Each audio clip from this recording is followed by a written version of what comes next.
I am very uncomfortable right now because I watch a lot of true crime, or I have. It kind of my interest has lowered in recent years because nothing really scares me or makes me uncomfortable. But there is one individual that I never wanted to hear anything more about. I didn't want to research him at all. But it's the only one that actually scared me or creeped me out, is maybe a better description. And therefore I felt like I don't want to highlight his crimes, but at the same time, if this really scares me, it's really fitting for Spooktober. So, just a warning before we start the video. This information and this individual has done a lot of absolutely horrendous stuff to other humans. And viewer discretion is advised because sexual assault is mentioned, some torture and stuff like that is mentioned in this video, and please click away if those things is really uncomfortable or triggers you in any way. The Night Stalker.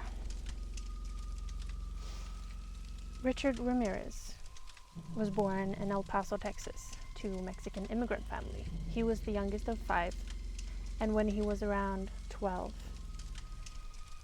his cousin, who served in the Vietnam War, showed him pictures of women that he sexually assaulted, tortured, and killed. A year later, I believe it's the same cousin, shot and killed his wife with Ramirez as a witness. Around this time, Ramirez started to break into homes. After this, he dropped out of high school and moved to LA, where he continued to do petty crimes, breaking into houses and stuff like that, which resulted in him actually spending a small amount of time in prison for breaking into a car. On March 17, 1985, Ramirez attacked 22-year-old Maria Hernandez outside of her home when she was walking into her garage. He shot at her head, which luckily bounced off the keys she was holding over her face to protect herself. Her roommate, Dale Yoshi Okazaki, heard the gunshot and peered over the kitchen counter or something like that. When she peered, Ramirez shot her in the head and killed her. Not even an hour later, Ramirez pulled 30-year-old Xianlian Veronica Yu out of her car and shooting her in the face. The 2 murders and attempted murder on Maria caused a lot of media attention, as it should have. And he was dubbed the Walking Killer or the Valley Intruder. March 27th, 1985, Ramirez broke into the home that he had broken into a year previously, belonging to Vincent Charles Zazzara and Maxine Lavina Zazzara. He shot and killed Vincent Charles Zazzara in his sleep, and when Maxine Lavinia woke up because of the gunshot, as you would, he bound Maxine and demanded her to tell him where their valuables were. While Ramirez ransacked the house, Maxine actually were able to break free and reached for a gun that was unfortunately not loaded. This angered Ramirez and he shot her. Later, he took one of their kitchen knives and gouged her eyes out, put them in a jewelry box and left with the box. The only evidence left behind at the scene were a shoe print in the flower bed and bullets matching the previous attacks. May 14, 1985, Ramirez broke into the house of Bill Doy and his disabled wife, Lillian. He killed Bill when Bill reached for his gun and then thumb-cuffed Lillian, raping her, and escaped with the couple's valuables. May 29th, 1985, Ramirez broke into the home of Mabel Ma Bell, aged 83, and her disabled sister, Florence Nettie Lang, aged 81. He bludgeoned and bound Nettie, and then did the same to Ma before electrocuting her with a cord. Ramirez then sexually assaulted Nettie and used Ma's lipstick to scribble a pentagram on her inner thigh and on the bedroom walls of the two. Ma and Nettie were found 2 days later comatose, and Ma later died in the hospital. The very next day, Ramirez broke into the home of Carol Kyle and her 11-year-old son. He bound Carol and then made the 11-year-old show him around and lead him to the valuables. He then locked him in the closet and raped Carol. During this, he threatened Carol with a knife so she would stop looking at him. Before he left, he handcuffed Carol and her son together. On July 2nd, 1985, Ramirez broke into the home of Mary Louise Cannon, aged 75, hit her unconscious with a lamp, and stabbing her with a knife. On July 5th, 1985, Ramirez broke into the home of 16-year-old Whitney Bennett, hitting her with a tire iron and trying to strangle her with a cord. When sparks began to fly, he stopped and fled the scene, believing that Jesus Christ had intervened. Whitney thankfully survived, needing 478 stitches on her scalp. On July 7, 1985, Ramirez broke into the home of Joyce Lucille Nelson, aged 61. Finding her asleep on the couch, he beat and kicked her to death, leaving a shoe print on her face. That very same night, Ramirez broke into the home of Sophie Dickman, who lived in the same neighborhood. He handcuffed her at gunpoint, demanding her to let him know where the valuables were. He then tried to sexually assault her, and after Sophie had promised Ramirez that he had gotten all of her valuables, he made her swear on Satan. On July 20th, 1985, Ramirez bought a machete and broke into the home of Lila and Maxon Needing. Ramirez first attacked them with the machete and then shot them to death, escaping with their valuables. Around 4:15 in the morning that very same night, he broke into the house of the Connellanth family. He shot Jainarong Connellanth in the head for repeatedly sexually assaulting some kid before binding their 8-year-old son. Ramirez then dragged some kid around the house so she could show him their valuables.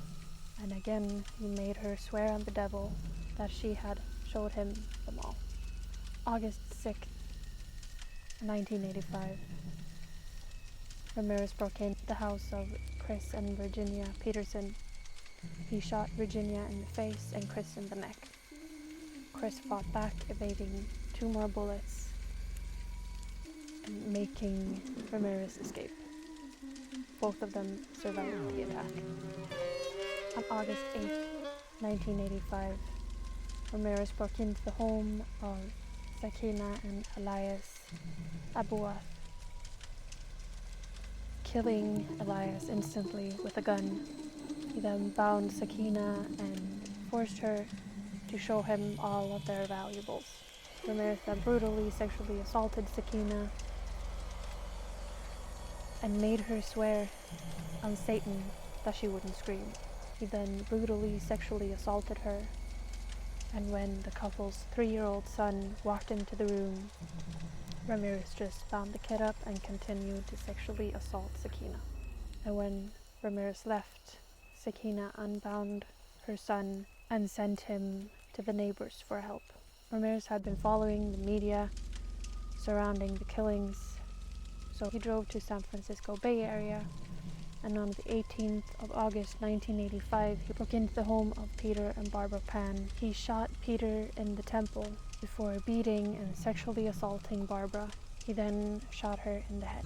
Before leaving, he used Barbara's lipstick to draw a pentagram and write "Jack the Knife" on the bedroom wall.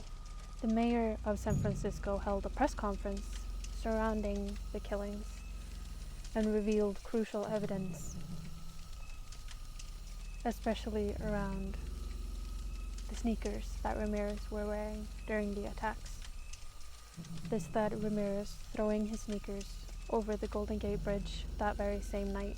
On August 24th, 1985, after returning back to the Los Angeles area, he tried to break into the home of James Romero Jr., who had returned from a family vacation in Mexico the day before.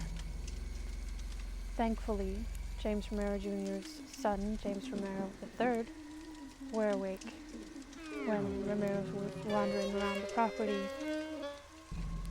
After waking his father up, Ramirez fled, but Romero was able to get a partial of the plate and some information about the car. Ramirez then broke into the home of Bill Carnes and his fiancée Ines Erickson. When Bill woke up from Ramirez cocking his gun, he shot him 3 times in the head. He then told Ines that he was the Night Stalker, as he beat her and bound her with neckties from the closet. Ramirez then ransacked the home and returned to Ines to drag her into another room to sexually assault her. Ramirez then demanded that Ines swore on Satan that he had gotten all of their jewelry, and when he was leaving the property, he told Ines, "Tell them the Night Stalker was here." Ines gave the police a detailed description, and due to James Romero Jr.'s information regarding the car, they got a fingerprint on the rearview mirror. This led them to the identification of Richard Ramirez, and they said in a press conference, "We know who you are now, and soon everyone else will. There will be no place you can hide." On August 30th, Ramirez took the bus to Tucson, Arizona, not knowing about the media in Los Angeles. He wanted to meet up with his brother, and when he was unsuccessful, he took the bus back. He actually passed several police officers on the lookout for Ramirez at the bus stop, and it wasn't until a couple old ladies called him El Matador, or the killer, that he realized that his face was on all of the newspapers, and he panicked. He ran across Santa Ana freeway trying to carjack a woman, but was unsuccessful because of all the people around the area hunting him. He tried to carjack a couple of more times until the group of residents hit him in the head and held him down until police could make the arrest.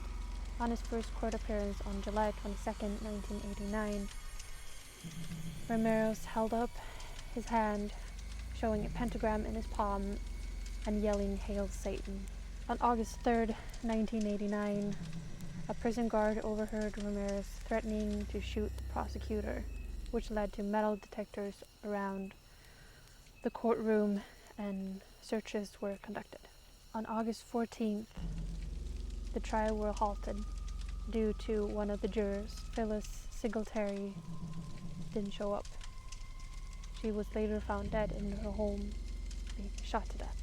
Ramirez were later cleared of all the accusations when they found Phyllis's boyfriend in a motel room having committed suicide with the same gun. The juror that replaced Phyllis was too afraid to go back home and the fear of Ramirez being behind it all. September 20th, 1989, Ramirez was convicted of all charges.